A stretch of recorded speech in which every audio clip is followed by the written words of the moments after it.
Assalamualaikum warahmatullahi wabarakatuh. Perkenalkan, nama saya Riza Oktavianing Tias. Saya dari Prodi Ekonomi Syariah kelas C.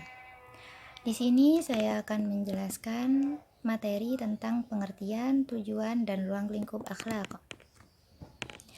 Akhlak berasal dari bahasa Arab akhlaq yang merupakan bentuk jamak dari kata khuluq yang berarti budi pekerti, perangai, tingkah laku, dan tabiat. Secara istilah, akhlak adalah keadaan jiwa seseorang yang mendorongnya untuk melakukan perbuatan-perbuatan tanpa berpikir terlebih dahulu. Yang kedua, ciri-ciri akhlak. Ciri-ciri akhlak itu yang pertama adalah akhlak adalah keadaan dan potensi diri yang bersifat tetap pada diri seseorang. Sesuai dengan pengertian akhlak, yaitu suatu keadaan jiwa seseorang yang mendorong untuk melakukan suatu perbuatan tanpa berpikir terlebih dahulu. Jika seseorang sudah ditanamkan potensi dalam diri mereka untuk berbuat baik atau berakhlak baik, maka akan tertanam sifat dalam diri mereka untuk berakhlak baik kepada sesama. Ciri-ciri akhlak yang kedua adalah sifat yang bisa memunculkan perilaku-perilaku dengan mudah tanpa usaha. Seperti contoh, misalkan kita sedang berjalan melewati rumah tetangga, kita sudah terbiasa menunduk dan mengucapkan permisi, maka untuk melakukannya di lain hari itu tidaklah berat dan tidak membutuhkan paksaan. Yang ketiga, akhlak bersandar pada kehendak bebas. Bebas di sini mempunyai arti kita bisa melakukan apapun sesuai kehendak kita. Kita hanya tinggal memilih mau berakhlak baik atau sebaliknya. Yang keempat, akhlak bisa dihukumi dan dinilai. Dihukumi dan dinilai di sini tertuju pada pembagian akhlak, yaitu termasuk akhlak tercela atau akhlak terpuji. Ciri-ciri yang kelima, yang terakhir, akhlak tidak mencakup perilaku terpaksa tanpa kebebasan dan perilaku spontanitas tanpa kehendak dan perasaan. Selanjutnya, tujuan ilmu akhlak. Akhlak bukan hanya membahas benar dan salah, tapi menitik beratkan pada baik dan buruk sebagai tujuan puncak. Maksudnya di sini adalah benar belum tentu baik dan salah belum tentu buruk. Seperti contoh, kita membantu ibu kita yang sedang memasak, tetapi kita tidak tahu mau membantu melakukan apa. Nah, akhirnya kita memilih untuk memberikan bumbu pada ikan. Nah, karena kita tidak bertanya terlebih dahulu, akhirnya yang seharusnya bumbu itu tidak dikasih gula, malah kita kasih gula. Itu kan baik ya, niat kita itu baik, tapi cara kita itu salah. Karena kita tidak bertanya terlebih dahulu kepada ibu kita bumbunya itu seperti apa. Begitu. Tujuan ilmu akhlak adalah pemahaman yang baik tentang akhlak, komitmen pada akhlak, dan penerapan akhlak. Penerapan akhlak di sini terfokus pada bagaimana akhlak kita dalam kehidupan kita sehari-hari.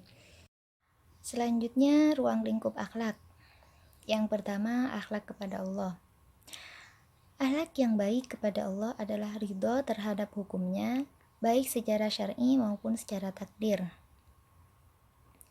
Jika Allah menakdirkan sesuatu kepada seorang muslim yang tidak disukai oleh muslim itu, dia merasa ridho, artinya ikhlas.